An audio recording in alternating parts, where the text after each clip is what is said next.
A roundup of the latest news now. Here are our top stories. Tomato rationing in Britain. A security guard at UK supermarket chain ASDA. Rugby tackles a shopper who bought a second tomato. We'll have a special report. Match of the Day becomes a strange commentary-free highlights reel as presenter Gary Lineker makes a return to the show. We'll have more on the terms of his settlement agreement with the BBC. A large mystery metal sphere washes up on a Japanese beach. We'll be hearing from the Japanese Coast Guard. And the Northern Lights are seen as far south as Kent. We'll be speaking to eyewitnesses in the Kent town of Sittingbourne. More on those top stories to come. First to the recent shortage of tomatoes seen across the UK, which prompted a number of leading supermarkets, including ASDA, Aldi and Morrisons, to limit the quantity of tomatoes its shoppers could purchase. Earlier this month, security guard Nikolai Davydenko at ASDA's Mitcham supermarket rugby tackled and physically restrained a man who had bought a second tomato in breach of ASDA's tomato rationing rules. Mr. Davydenko, who detained the man until police arrived on the scene, now joins me from his home in Croydon. Nikolai, thank you for joining us. What went through your mind as you intercepted the assailant? Sorry, what? What were you thinking when you stopped the man who bought a second tomato? Yes, I came here to UK 1 year ago from Ukraine. It is of course a very difficult situation. I remember my grandma always telling me stories about how was life during communism. They had nothing. Everything rationed, bread, eggs, milk. So if somebody break rule, it's not fair for other people. I think here is a similar situation, but major differences in Ukraine during communism and the Soviet Union. We had a good education system and teachers not on strike. We also had a functioning rail system, airport security, nurses, ambulance, everything else. What do you make of life in the UK? Here I think it is worse situation. I came here for better life, but I think this is a very difficult place. I think living in war zone is much easier, so I booked a one-way flight to Kiev next week. Nikolai Davydenko, thank you very much indeed.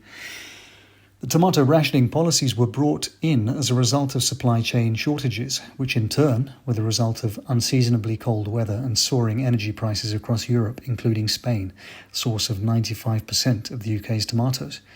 In response to the crisis, ASDA has set up a tomato withdrawal helpline, which we called earlier today to give listeners an insight into the support ASDA has made available to its customers. Hello there. Welcome to ASDA's Tomato Withdrawal Helpline. We know what it's like not to be able to make pizza, salad, or spaghetti bolognese. We're here to help. Please listen carefully to the following options. If you'd like to make an application for clearance to purchase a second tomato, please press 1. Please note that processing times vary between 2 and 8 months based on current waiting lists. For our special guide to growing tomatoes at home, using ASDA's special seed delivery service, please press 2. To make a complaint about somebody who bought more than one tomato at one of our stores, please press 3. For access to our team of expert tomato withdrawal counsellors, please press 4. For all other inquiries, please press 5. UK football highlights programme Match of the Day temporarily suspended presenter Gary Lineker for comments he posted on social media criticising the government's asylum and refugee policy.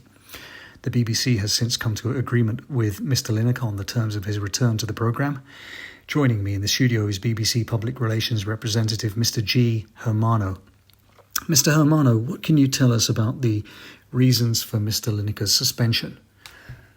Well, you see, the reason is we needed to intervene because we need to maintain impartiality in our broadcasting standards, so it's very important to remain neutral in the content that goes on air. You say in the content that goes on air, but Mr Lineker made his comments about the UK government's asylum policies on social media, not on air on the BBC.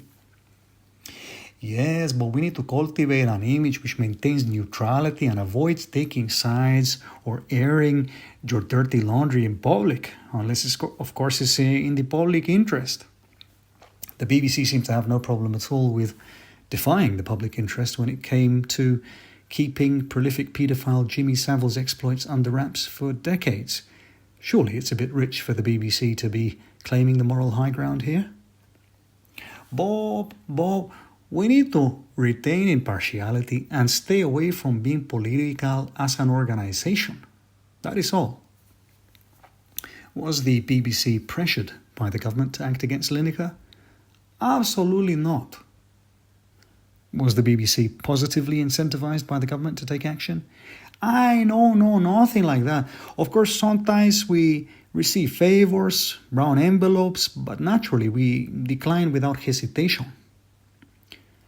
What can you tell us about the terms of the settlement agreement concluded with Mr. Lineker?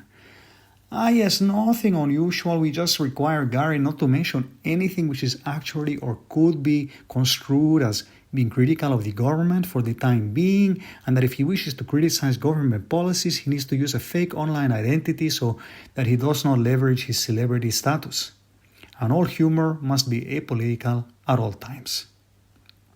Mr. G. Hermano, thank you.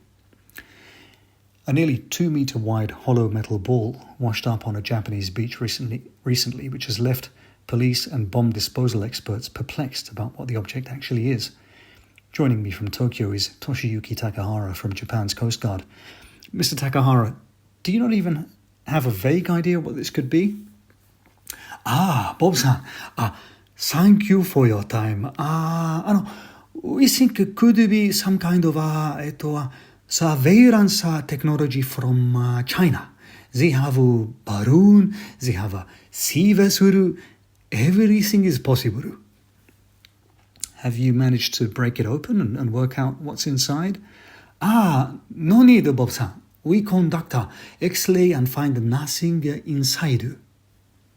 If this is indeed some sort of espionage by China, what is Japan's take on this unprecedented seaborne surveillance? Please excuse the pun, but we think it's pretty ballsy. Back to the UK now, and following unseasonably cold weather, the Northern Lights, or Aurora Borealis, were seen for the first time in history as far south as Kent. We spoke to residents from the Kent town of Sittingbourne, who shared their impressions of the unusual scene. I just come back from my night shift. I drive lorries for an international freight company. So I was taking the rubbish out, and next thing I knew, these weird red and green lights come up in the distance. Now, I'd had a few drinks, but I was sober enough to know it was real. Do you know what I mean? So I called my wife and kids to come out and have a look. And then, of course, the lights fucked off, didn't they? I was just leaving some leftovers out for the foxes. I don't like to just throw food in the bin at what with kids in Africa and all that. And I couldn't believe what I was seeing. Flashing lights, yellow, purple, green, red, like the discos I used to go to when I was a lot younger and prettier. I looked out from the garden and I thought, that's it. It's an apparition. I thought the Lord had sent an angel to take me to heaven, to be with my late wife. But then I realised it was just a fucking plane heading towards Southend Airport. Then it flew over and everything went pitch black. And then these multicolour flashing lights come up on the horizon. And that's when I thought the apocalypse is upon us.